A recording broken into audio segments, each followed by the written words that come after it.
Hey everybody, I am going to share an illustration that I'm working on, and I am in process of creating it now. And so on a previous video, I had done this inking of this bookmark little mouse character, and I liked how it turned out, and I got a lot of great comments about it, so thank you, those of you guys who watched the video.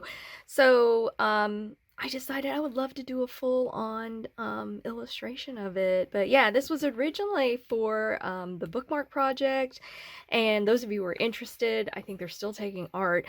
But yeah, you can donate your original piece of art that it's intended for a bookmark, and those are auctioned off, and they raise funds for a primary school in Africa. So I'll put a link in the description box so you can check that out, but it's a really great way to do a good cause with your art. So because this character that I drawn, I was like, you know what, I just have always wanted to do a hot air balloon. I was like, you know, what are the things that you want to do? What's challenging? What pushes you? And so these are my character sketches, and I always start out with a line sheet like this, and this is actually a draw over that I did with my light table, and I'm gonna do some more drawing today, but this is just kind of preliminary work so you guys can see like some rough sketches. I took this character here and I just started sketching him out, and then I was like, you know, I really wanted him to be like a pilot, and then I wanted him to have a friend. I wanted a second character because that makes it a little bit more interesting for the storytelling aspect of it, because, you know, more action when you have a second character. So then I thought, what could they be doing inside this little teacup hot air balloon? And then I also did some sketches. These are just very rough thumbnails. I will like cut them out, like I scrap paper, whatever I have, I'll cut them out, and then I glue them on to a sheet of paper, and then I scan them into the computer. And so this was kind of a progression. And I also went outside and I took some photos. I have an oak tree. I kind of imagine they lived inside their little oak tree, because it's the South, we have lots of oaks, and just kind of like leaves on the ground, and then kind of this progression. This is like, I put this as number one, but this is actually number one because they get into the teacup. I could have taken it probably even further and like them building the hot air balloon, but I might save that for another time because I was kind of interested in that idea. But I said, you know, when I want to do an outdoor scene, I hadn't done an outdoor scene in a while, and I kind of wanted to play around with that whole idea of showing the atmosphere and mood of it. So this hopefully will be several illustrations, and this is going to take some time. But so them getting in the hot air balloon, it's going up here. That's 2. I would say this is 3 actually, because then you get a far distant shot that it's kind of going up in the air. This one, I actually ended up combining these 2 together. Oh, and here's some more thumbnails too. I did like a wide shot, but that wasn't working for me, so I abandoned that idea. So then I took these 2 ideas and I merged them together. And so for this, I did more sketches. So here's one of my birds that I drew. And I always collect reference photos, like here's the reference of this bird here. I do recommend finding reference photos. That's always helpful. It's always hard for me personally to draw things out of my head. Like, I mean, this was slightly, I mean, I was looking at this reference photo and then, you know, feeling like, oh, I can play around with the head, give it some more personality, and this one's very serious here. Give it a little bit more character. So yeah, it's always helpful to do those reference photos. So, and then what I did is I drew all the pieces, like after my thumbnail, I drew all of the pieces. So here you go. Like, I decided, hey, I want some more birds. So I drew these cute little birds here because I knew I wanted them in the scene. And then I drew the hot air balloon. Now, before I even started on this, because I knew I wanted to do a hot air balloon, I was like, you know what? I did some test runs on the hot air balloon, because it's always like when you work 3-dimensionally with cut paper, there's this progression that you have to go from 2D to 3D. How much are you going to make it 3-dimensional? And sometimes, you know, we make rules for ourselves. So anybody who does this kind of work, we have, you have your own rules, because people tell me like, well, you know, well, how do you do this? Or how do you, and it's all predicated on your own personal rules and judgment of what you want to do. And so it's such a personal taste thing. And I think one of the things that I realize, it's also customizable by the amount of space you have in your studio. I have a very small studio, and I'll have to do like a 360 in the room, but it's like a closet. Like it's probably the size of somebody's walk-in closet nowadays. So I'm very limited with space. Now, some people who have more space, they can leave their stuff stretched out and they could really do a lot of depth of feet, like literal depth. And so sometimes I have to make things look a lot further away and literally only maybe have a space that is about 2 feet. Yeah.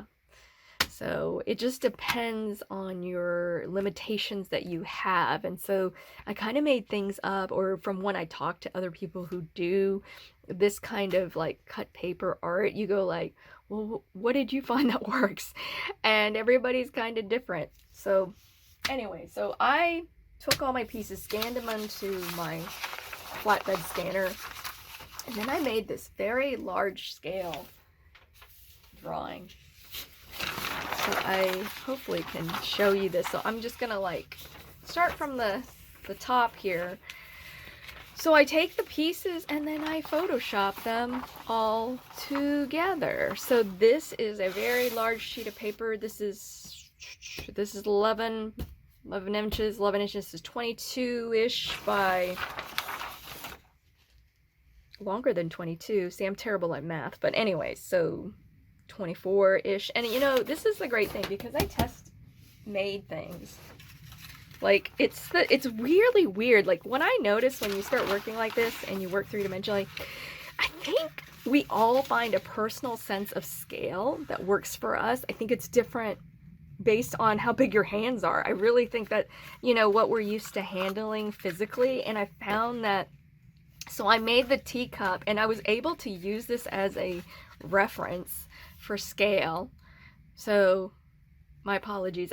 I mentioned it before, like I kind of do like a dummy version of this to make sure, like, how big am I going to make it? How big can I fit this in my studio space? So I just found some YouTube videos on how to make a paper teacup. You'd be surprised how many people are making things out of paper. But see, it's almost the scale of my drawing. Okay, so scale is really important. So once you switch into 3-dimensional, and then I went to Hobby Lobby and I got one of these styrofoam. These are actual you know, like when you were a kid and you did like the planets, and they have these in all a bunch of different sizes. So I was like, this is perfect. But before that, I did a test run.